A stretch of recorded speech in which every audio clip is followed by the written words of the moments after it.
Welcome back to Atypical Talk. This is a podcast where we have conversations that illuminate the intersection of faith, culture, and the common spaces of our humanity. I'm Abby. I'm Joel. And I'm Brooke. And today we're going to be talking a little bit about therapy, and one movie that I relate to that is Inside Out. And so I wanted to ask you guys, if you were an emotion in Inside Out, what emotion would you be and why? So Inside Out, the Pixar movie, right? Yes. Where the little girl has all these different emotions that are telling their story and sort of fighting and dealing with everything in her head, right? Mm-hmm. Okay. Yep. Yeah. So Brooke? I think for me, joy. I love that. At least I hope that I am joyful most of the time. Yes. I like to think I'm pretty bubbly and excited about even just little things. So I relate to her in the movie. But also on not my best days, definitely relate to anxiety as well. I actually am the exact same. I don't think that I am like Joy. I mean, I feel like I can be joyful, but I've had multiple people tell me, they're like, you were just like Joy from the movie. I'm like, is it just because I have a pixie cut and am smiling sometimes? But no, so I've had people tell me that, but anxiety is, I watched that and I was like, oh, that's me. That's actually me. It was so good. It's funny you guys say that about Joy, because like I think Joy, being kind of the main character too, but like the idea of Joy was really complex, and I love the idea of the character arc of Joy, because I think a lot of times we hear Joy and we just relate it to bubbly, or we relate it to like everything's so happy, but in the movie she goes on this journey of experiencing other emotions and dealing with everything and realizing that every emotion has its place. And one thing that I love about Joy, and that I would love to be a part of my life and sort of define my life, would be like that Joy is kind of like defiant, and it doesn't mean that everything's great or perfect, but like even through it all you can see beyond it, and you can see how all emotions matter, and you don't have to push things down, but you can actually let them all play a role in who you are. And you can still be joyful, and you can still experience anger, you can still be joyful and go through grief and pain. So joy doesn't have to be like it is at the very beginning of the movie, just like bubbly, everything's amazing. But joy is something worth fighting for, and I like the idea of defiant joy. So I'd like to be like Joy at the end of her hero's journey, as she's discovered more of it. Yeah, I like that. So our first topic today, it's a Relevant magazine article titled "Not Everything is Toxic: The Rise and Risk of Therapy Speak." The language of emotional intelligence and mental health has become misused and watered down in everyday life. While the normalization of therapy and the vocabulary of emotional awareness is a positive step, the author argues that these terms are now often used as a shield to avoid difficult conversations and personal responsibility. Phrases like toxic, setting boundaries, and trauma have become catch-all terms to justify cutting people out of our lives rather than doing the hard work of growth and healthy relationship maintenance. Relationship counselor and author Deborah Folletta says the biggest misconception about boundaries is that they're rules for other people. Sometimes people think that boundaries are about telling others what to stop doing. Don't call me at 4 a.m., but that's not a boundary. That's an attempt at control. That shift in focus from changing others to managing yourself is subtle but important. True boundaries aren't demands, they're decisions. Not every challenging person or situation is toxic or a violation of our boundaries. Sometimes the discomfort of working through conflicts and owning our own role in problems is what helps us grow as people. The article emphasizes the need to use this therapeutic language with more care, nuance, and humility, rather than as a way to simply label and avoid the difficult parts of life and relationships. True healing and progress comes from doing the quiet, consistent work, not just from sounding like someone who has it all figured out. So I've seen this become more and more normalized, using therapy speak and kind of losing track of what these words actually mean. So how can we become more aware of when we're using therapy speak in a self-centered way? In a self-centered way, that's interesting, because I do feel like there has been this shift of nobody talking about emotions and nobody having any kind of understanding of a psychological well-being. And now it is very normalized, and now it is out in the open. And you see the NFL have mental health month, and you see all these different people bringing mental health to the forefront as not something that should be pushed down but should be brought to the surface, which is really good. I just feel like sometimes the pendulum swings too far, and like the seesaw has way too much weight on one side of it. And now, because we have this awareness of therapy speak and language, and people have gone through therapy, and they're having more of an emotional awareness, those words can be weaponized, and they can be used just in a self-serving, self-centered way, like you said, Abby. And so I think it's really healthy on the whole that we have this awareness. But when we throw out words so flippantly, it's really fascinating how often they just come to serve our situation, serve what we want for our lives. And I think they ultimately don't help us, and they push us away from the life that we really want. Mm-hmm. Yeah. In the article, one of the psychologists said, not everyone who challenges you is dangerous. Sometimes the discomfort is what helps you grow. And I thought that was really, really great. I think there can be a misconception in boundaries that it's, for the other person, but really maybe if you take the mirror and look at yourself, boundaries are for you to create, in a situation that might be difficult or uncomfortable for you, you can kind of turn things around and ask yourself, why is this uncomfortable for me? Mm-hmm. Yeah. I think, my wife and I, we talk a lot about what we're trying to instill in our children, and from an early age, what are some of those values and muscles that we want to instill in them and have guide them. And one is empathy, and one is looking for other people, not just yourselves, but one that we talk about a lot is grit, and this idea of pushing through hard things. Mm-hmm. And so, it comes up in so many different ways. Our kids are in public school, so there's going to be years that they have great teachers, and there's going to be some years where just not the best teacher, not the best fit for him. So do we want to just pull him out of that class, or is it actually a good life skill to have a boss, manager, leader who's not great? Mm-hmm. I think it's a pretty good life skill, because I think it's going to come in handy at some point in your life, and you can't just push the eject button. How do you push through something that makes you scared?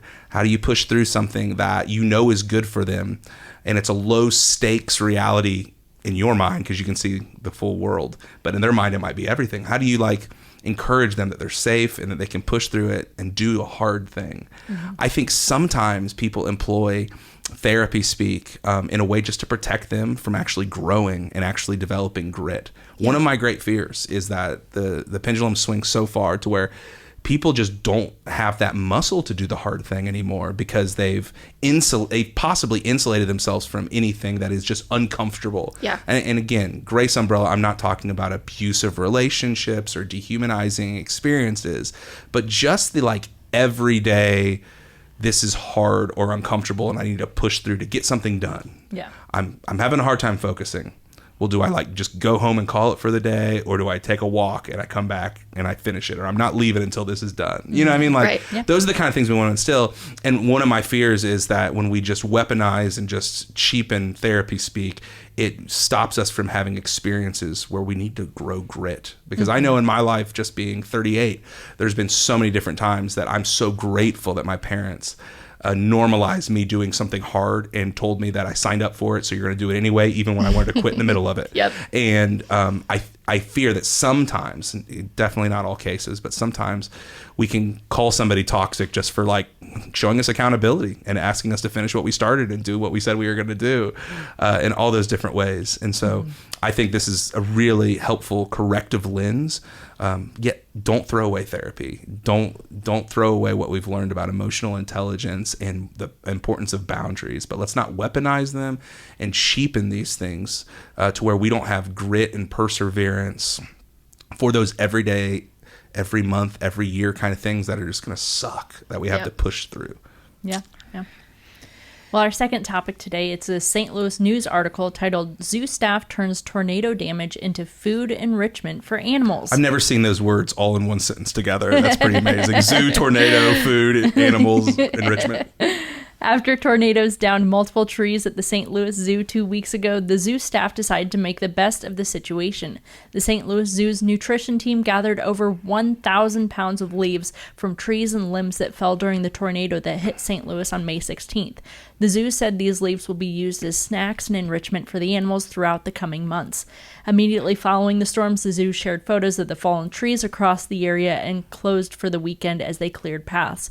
One such tree fell on the Mary Ann Lee butterfly wing, damaging the roof and causing staff to need to catch released butterflies, which they shared in a video on social media. No staff or animals were hurt during the storms.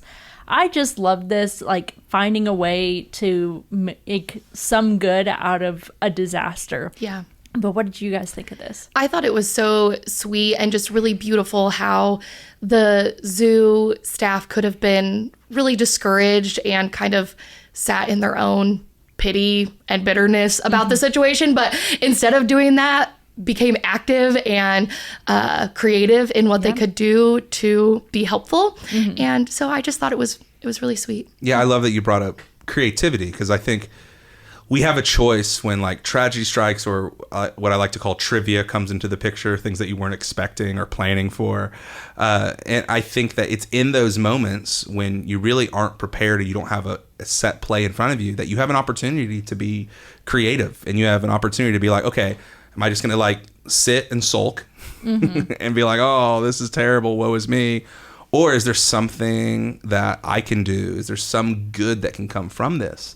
I mean, so core to the story of the scriptures and the Christian story that we're invited to live into is that from the worst things, God uses creative measures to bring beauty and life and light. And I love, anytime I see like a through line to that, I'm just like, oh, this is the good stuff. This is the most beautiful stories, is where there's a terrible situation on the surface, but it's not the end of the story, for one. And there can be creativity to bring good things from it. I mean, what is more of that than Jesus' death and his resurrection and life being opened up to all of us? So I love the story. It's classic lemonade from Lemons, and but I love the creativity to, let's just use what happened and see what can happen through it. Yeah. When have you guys seen someone take a terrible situation and find good inside of it? There was a girl I went to school with. She was a couple years younger than me, and at a very young age, she was diagnosed with cancer. And it was really amazing how she and her family pivoted from this terrible, traumatic news and turned it into a light to share with others. She created a foundation where she was really gifted in art. And so she would create these really sweet art creations to sell. And she would do cards, puzzles, all kinds of things. And she would use all of that money to go towards this foundation that donated money to like help with kids who were diagnosed with cancer. And I just thought that was really beautiful, not just for her and her little, elementary aged self, but for her family too, to support that. And not just dwell on how sad the news is, but all is well. She was in remission and now is an adult and has her own family. So yeah, that's cool. So for me, my mom has always been someone who is so positive whenever bad things are happening. Is it annoying? She's so positive when bad things are happening sometimes? Sometimes, yeah. Like she's listening to this and everything too. Yeah. A few years ago, my brother had like really bad shoulder pain, and they took him to the ER and found out that he had a tumor in his chest that was pushing on his heart and lungs. And my mom was so positive through all of that. Like, me and my siblings were terrified, and my mom's just like posting updates on Facebook being like, God is so good. I'm glad that, Eli had this shoulder pain so that we could figure out what was going on and it didn't get worse. And like, she was just incredible, and like praising the doctors and nurses that were working with my brother the whole time. And she is just someone who can turn like anything bad into something good. She will find the good in whatever's going on. Yeah, and trusting that God's in the story no matter what. That's beautiful. That. Yeah. What about you, Joel? Yeah, the first thing that comes to my mind is something that's just happening right now, around our church and in our community. It was about 4 weeks ago, and there was a news story that got passed around a bunch and passed around through some of us on the staff about a state program that was helping families that had kids that were receiving free or reduced lunches that was cut. It wasn't actually just cut, it was just ignored, and it was free money that we just didn't sign up for. And I remember like my first emotion, this is just my personality when I see like failed leadership and this kind of stuff, and knowing that people are going to be hurting because of it. I was angry. I was, texting some people and just being like, this is ridiculous. How in the world did we, this all happen with leaders we voted for, all this kind of stuff. But it led quickly to a conversation of like, okay, like instead of us just being angry about it, there is a crisis in our community, and what can we do to be a part of a solution? And that's just a corrective lens that definitely is not natural for me, but I love that it's a part of our culture of our church, is to be like, okay, like this sucks, but what can we do to like be a part of a better story? And so that led to Allison on our team, a couple other people of that just attend our church, that work in some nonprofits around town, getting connected and presenting at a meeting in front of a bunch of people, and me connecting with a couple other local churches and their pastors. And we are this week, the first week in June, going to start doing a meal in some of the most affected areas, and give a bag of food for 5 or 6 days to go home to families to try to help cover some kind of gap because of a lapse in funding. So that's just on the forefront of my mind, because, it's a terrible situation and it's not right. And we have a choice to sit on our hands and sulk about it and complain about it and wait until the next election to do something about it, or we can respond to a crisis. And so I love that that's something that, we get to be a small part of. And Abby, we'll put in the show notes links if you want to be a part of that. We have ways for you to serve, to give, to serve the meals, to actually like pack the bags that are going to go home for families for 5 or 6 days worth of food. But I'd love to invite you into that. Just another way that we can look at something that's unjust or a tragedy and try to bring beauty and life out of it. Yeah. And going back to talking about zoos, when you guys go to a zoo, what animal do you most look forward to seeing? Whatever the boys are running towards is really it right now. Depends on what phase they're in. Thomas, I feel like, had been in a sea creature phase, so it's all about the aquarium right now. And then there's times when the boys were obsessed with cheetahs and how fast cheetahs were, so we would run to the cheetah section too. We've been joking at our house that Thomas, our 4-year-old, is so obsessed with sea creatures. He keeps, like, when Megan and I are talking, or Megan is talking to her mom or somebody else at our house, another adult, he keeps interrupting mid-conversation and going, "Are you guys talking about an aquarium?" out of nowhere. We're like, that's like his sentence right now. He's just always thinking about an aquarium, and it's so funny. So that whatever they're running to, we're going to be there, which is so cute. I'm an aquarium girly. Me too. I love the aquarium. I love the dolphins. I love going to the dolphin show that they do at the Indianapolis Zoo. Never gets old, does it? It never does. Yeah. No, I love that. And then just any animal that's active. I enjoy going to the zoo and seeing the animals, but if they're up moving around, playing with toys or whatever, that's always my favorite to stop and watch. You're not running to the sloths. You're not running to the sloths. No, not always. I mean, they're fun to watch, but it's about 2 minutes before it's like, okay, they're not doing anything. Yeah. It's kind of their just thing. Hanging out. It's kind of my thing, not doing anything except a sloth. Yeah. So, Allison had sent me a video the other day that I thought was really interesting and a fun topic we could talk about. But zoos have prices for their animals, and these prices, they have to have prices for like insurance reasons and trading values. So if like they're trading with another zoo or animal rescue.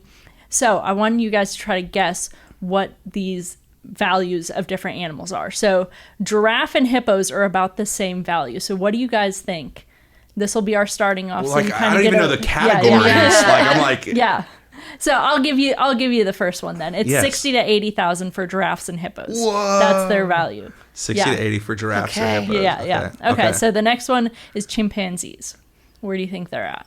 I'm going to say 45,000. I'm going to go 100K. Yeah, 100 to 150. Yep. I know my chimps. Okay. The prices are based on rarity, destructiveness for some reason, and intelligence. Okay. So our next one is gorillas and orangutans. Oh, I feel like this one's probably really high. I'm going to say 150. 150K.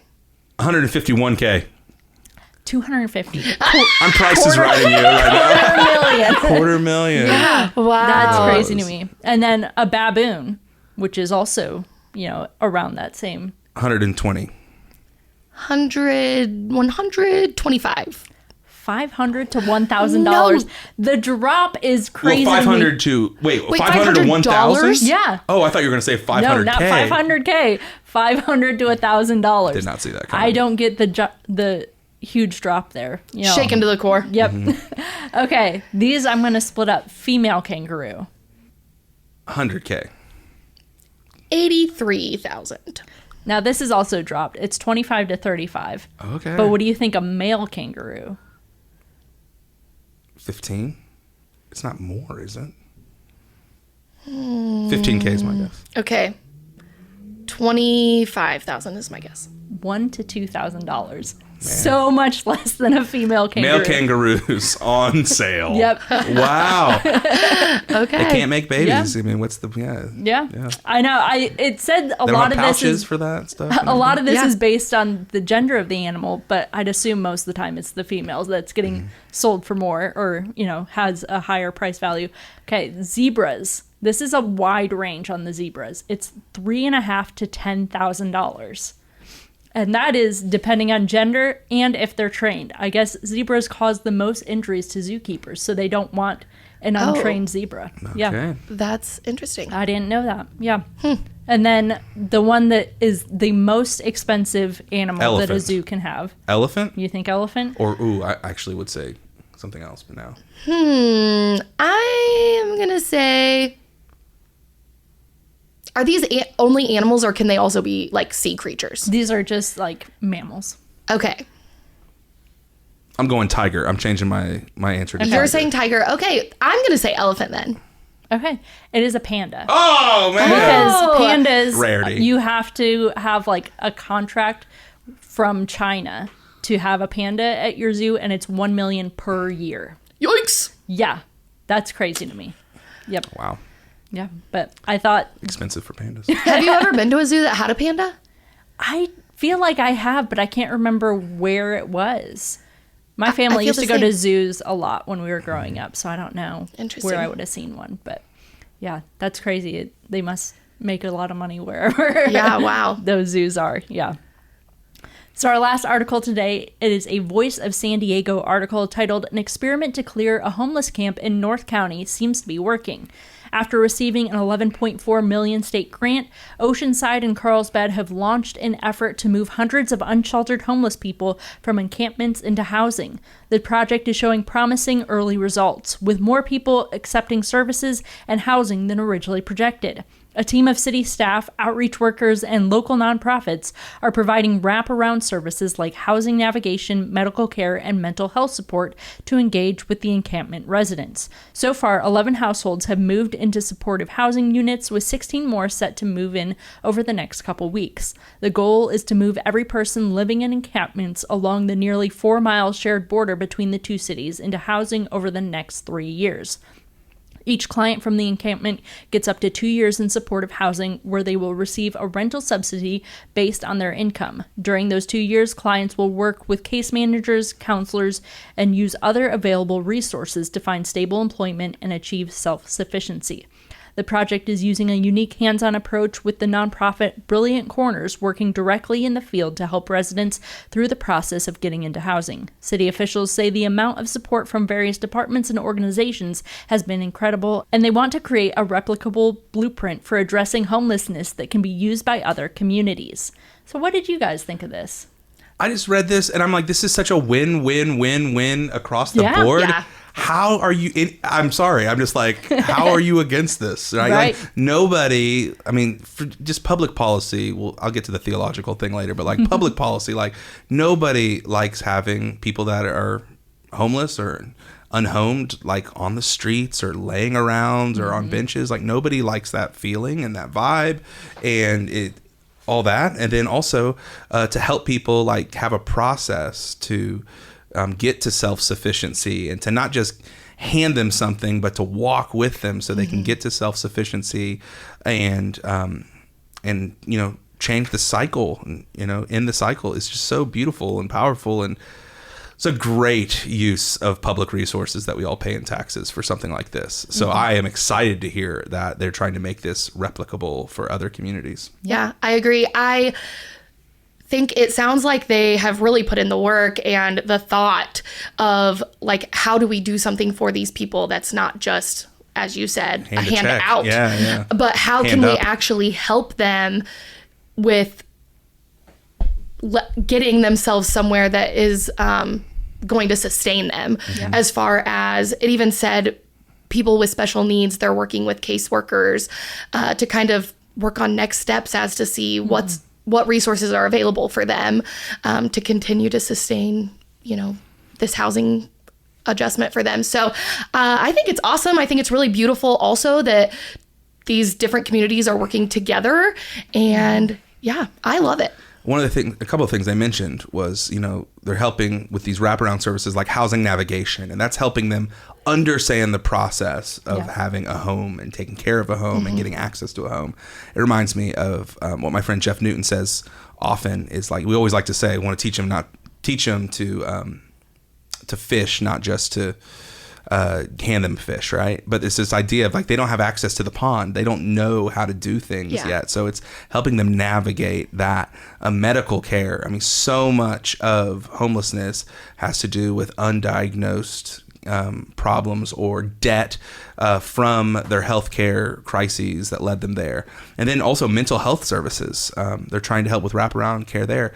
There's a huge correlation that is documented of the defunding of mental health services and the increase of homelessness in our country because people are sick and they don't have the tools to operate and to have a home and to work the same way. And so when we take those resources away, that's where we see a huge increase in homelessness in our country. And so to meet people where they are and to give them those resources, it's really going to help them move forward. And so I love it so much. This is a great example of lots of different people coming together, seeing a crisis and doing something about it. And not just throwing something down at them, but to help pick them up, which again is just the picture of what God does for each and every one of us. And I love that there are people getting together, I'm sure like-minded in maybe even just a few ways, but it was just enough for them to get together and do this and to serve people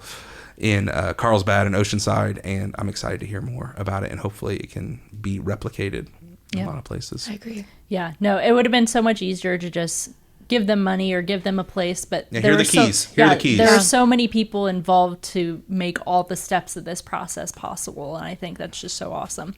So I've seen people online say that programs like this are a waste of money. So what do you say to those people? Okay. I say that's a bummer, because how can you be sad that these people are going to but I worked for it. I worked for it myself, Brooke, and they haven't worked for it the way that I've worked for it. I read through the comments. He says facetiously. I read through the comments on this, and most of them were that. Yeah, that's what it is. That's which is unfortunate. It's the same tone in the last presidential administration when there was talk of forgiving college student debt, right? Was like, oh, well, it could free all these people. And then the people that were the most vocal and angry were, well, like, I didn't get that, and I worked hard to pay this off, or you made that choice to do that, so you don't deserve this.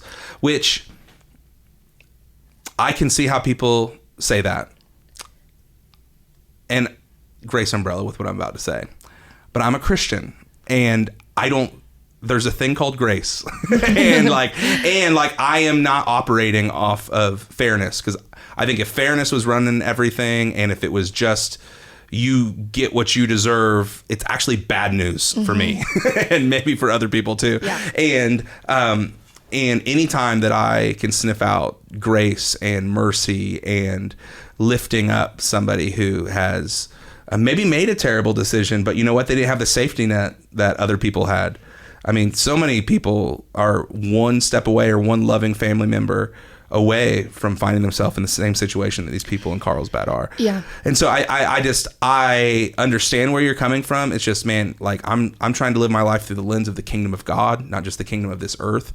And kingdom of this earth is going to be, is going to not be concerned and actually be terrorized by the idea of grace and the idea of helping people that don't deserve it, earn it, which light bulbs go off. I'm like, oh, that's the gospel. Like that's the good stuff. And so I love it. And I think that we pour a lot of our resources into military programs, and we have the biggest military budget in the globe. I think it's 6 times more than the next country behind us. And I'm not going to like go on that, but we spend a lot of money there. You know what I mean? And these are pennies compared to that. And these can help people right here and right now. So what's a waste, you know, when you can actually change the story, and it's going to help your community. You know what I mean? It's going to help the community that you live in, you know, if this is in your community too. So who doesn't want that as well? I agree. I would challenge people who are having negative things to say about it to maybe take a look at a different perspective.